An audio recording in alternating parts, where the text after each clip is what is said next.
Ladies and gentlemen, are you ready?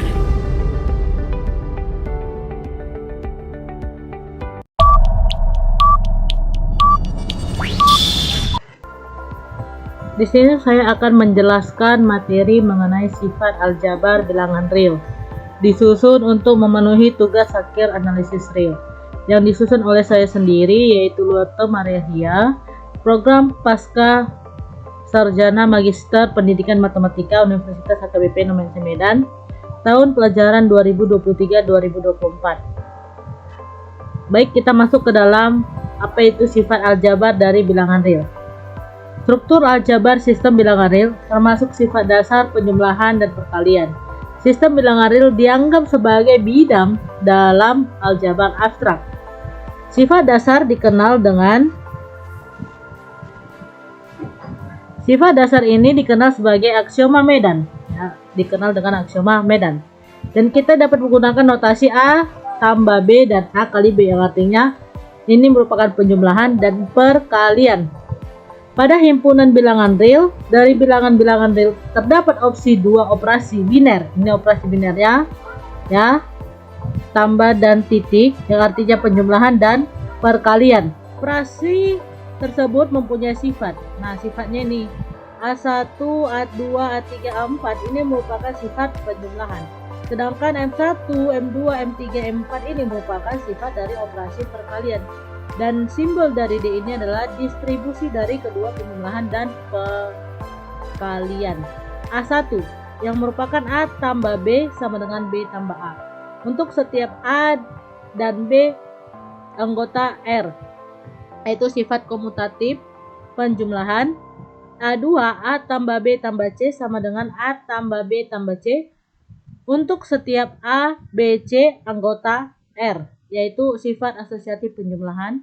A3 terdapat elemen 0 di R sedemikian sehingga 0 tambah A sama dengan A, dan A tambah 0 untuk setiap A anggota R itu merupakan sifat elemen identitas. Ini ya, untuk setiap A anggota R terdapat elemen negatif A, sedemikian sehingga A tambah negatif A sama dengan min A tambah A sama dengan 0, yang artinya keberadaan elemen negatif.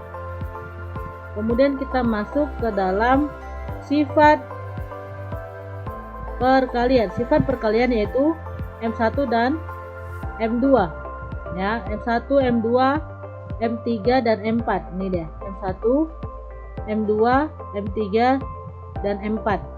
M1 menyatakan A kali B sama dengan B A atau B kali A, ini ya, B kali A untuk setiap A dan B anggota R, dimana ini merupakan sifat komutatif perkalian ya.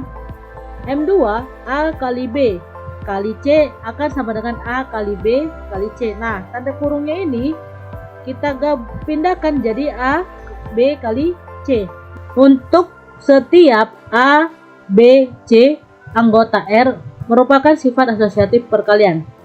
M3 terdapat elemen 1 anggota R yang berbeda dari 0 sedemikian sehingga 1 kali A sama dengan A dan A kali 1 A sama dengan A untuk setiap A anggota R. M4 untuk setiap A tidak sama dengan 0 di R terdapat elemen 1 per A anggota R sedemikian sehingga A kali 1 A sama dengan 1 dan 1 per A kali A sama dengan 1. Ini yang dikatakan dengan elemen kebalikan. Jadi dia dibalikkan, A kali 1 per A sama dengan 1 menjadi dibalikkan 1 per A kali A sama dengan 1.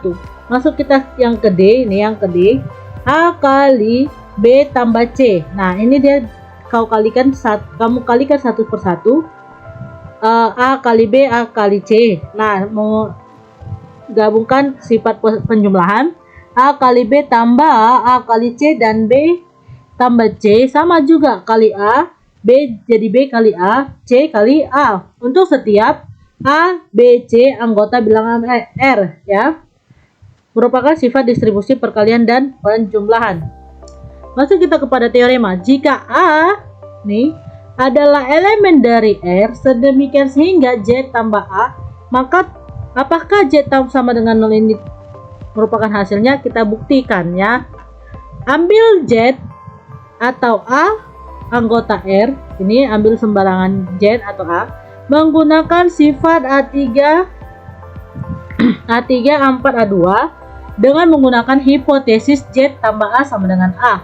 Maka A4 kita dapat ya. Maka A4 hasilnya ya. Ini kita dapat mencarinya adalah Z sama dengan Z tambah 0.